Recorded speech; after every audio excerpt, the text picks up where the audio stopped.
কি কাগজ দেখালে হলো? এসআইআর কমপ্লিট হলো তো? হ্যাঁ, বাংলা এসআইআর কমপ্লিট হলো তো?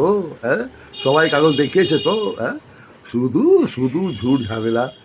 আন্দোলন করলেন, রাস্তায় ঘুরে বেড়ালেন, ভিডিও করলেন, গান বাজনা নাটক ঠাট্টা করলেন, কিন্তু কাগজ দেখাতে হলোই আপনাদের।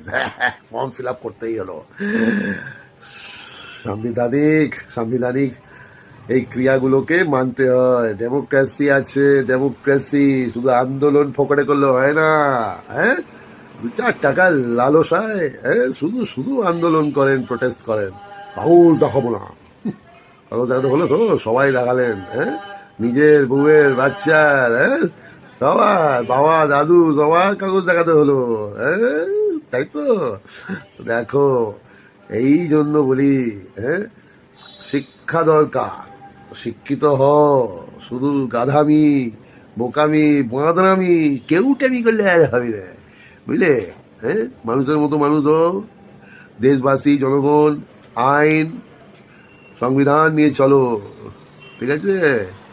এইটাইকে বলে দেশের দেশবাসী, এটাকেই বলে দেশ, ঠিক আছে? তো কাগজ দেখানো হলো, এসআইআর কমপ্লিট বাংলায়। কতজনের ভোটের থেকে নাম কাটা গেল, মৃত ব্যক্তিদের বাতিল হলো।